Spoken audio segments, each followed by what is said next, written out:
Jeanne Suspluglas, artiste française, présente son exposition appelée «J'ai fait ma maison dans ta boîte crânienne» à Ardenum, en Intramuros, à Avignon.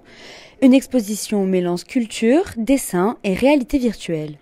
C'est une exposition l'origine de l'exposition, je travaillais jusqu'à il y a très peu de temps, sur une expérience en réalité virtuelle. Bon, on dit expérience, mais moi je l'ai vraiment pensé comme une œuvre au même titre que tout ce qu'on peut voir dans l'exposition. Et finalement, de fil en aiguille, ça s'est transformé en exposition personnelle. Alors, l'expérience VR est un petit peu quand même le départ de l'exposition. Et finalement, on retrouve tous les éléments qu'on va retrouver dans l'expérience dans l'exposition.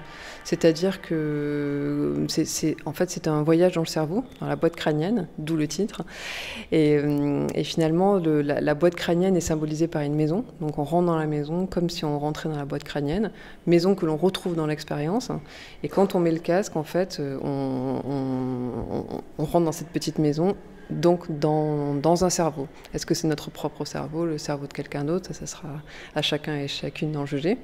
Et dans ce cerveau, on croise une sorte de ciel étoilé de neurones, et parmi ces neurones, des pensées. Donc des pensées dites passives, il y en a, je sais pas, peut-être 150 ou plus, et des pensées actives qui vont en fait permettre à la personne qui expérimente de naviguer en fait dans cette expérience.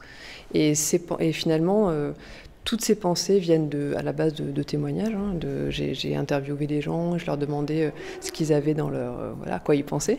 Et c'est parti d'une série de dessins qui sont juste à côté de moi. En fait, j'ai commencé par faire des portraits de gens il y a 3 ou 4 ans, donc en leur demandant ce qu'ils pensaient. Et quand ils me répondaient, par exemple, la mort, je suis allée voir sur Internet comment les gens imaginaient la mort. Donc la plupart du temps, ils disent j'imagine un crâne ou une faucheuse. Et donc moi, par exemple, je prends un crâne et j'essaie de faire un dessin très simplifié, presque à la limite du pictogramme. Donc on est entre un pictogramme, un dessin presque d'enfant, mais pas tout à fait. Donc comme une sorte de langage universel, vraiment que tout le monde pourrait s'approprier.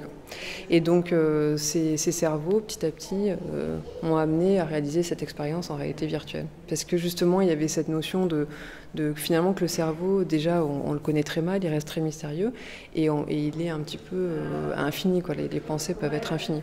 L'exposition est visible jusqu'au 19 décembre.